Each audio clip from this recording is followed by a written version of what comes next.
Bonjour à tous et bienvenue dans une nouvelle vidéo qui continue sur la série donc des fameux amortissements en LMNP. Comme d'habitude, vous êtes habitués maintenant, on est sur le site lmnp.i pour faire votre comptabilité en autonomie ou avec un expert comptable. Aujourd'hui, on va parler des amortissements administratifs.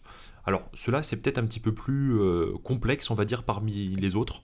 C'est que quand on ajoute les frais de notaire ou éventuellement qu'on ajoute les frais d'agence quand ils sont charges acquéreurs, je précise bien, sinon c'est pas intégrable comme un amortissement, puisque quand ils sont charges vendeurs, ça veut dire que vous avez déjà payé votre bien plus cher parce que le vendeur, lui, va payer l'agence.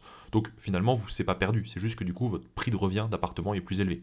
Donc vous avez plus d'amortissement immobilier. Par contre, pour la partie des amortissements administratifs, en fait, on dit ok, je vais amortir mes frais de notaire, mais globalement, sur combien d'années ça s'amortit des frais de notaire? Et bien, comme d'habitude, et je pense que vous êtes habitué maintenant, il n'y a pas de règle sur le sujet, donc il faut essayer de se faire sa propre loi et sa propre loi logique. Donc nous, on a fait le parti pris, quand on utilise donc la fonction expert comptable, d'amortir les biens en faisant une moyenne pondérée. Ça veut dire qu'en fait, on va prendre la totalité donc de vos amortissements. Alors par exemple, admettons je prends les frais de notaire, je les mets au 01/01/2023, et admettons que j'ai, je sais pas, 8000 euros de frais de notaire.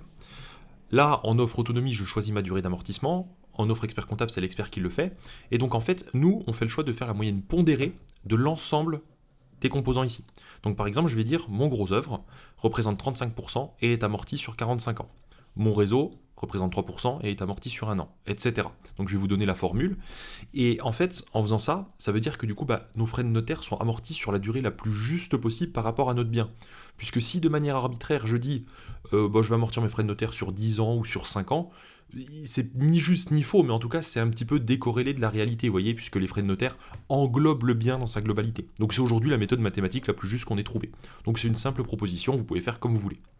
J'ai demandé à ChatGPT tout simplement de le faire, si vous pouvez faire la même chose que moi, si vous ne souhaitez pas vous embêter à calculer. Je lui ai dit, fais-moi une moyenne pondérée pour les éléments suivants, donc 35% pour 45 ans, 3% pour un an, donc ça correspond à ce que j'ai ici, voilà, 35% pour 45 ans, etc. Et du coup, au niveau de la formule, il m'a donné en résultat 21,78 ans.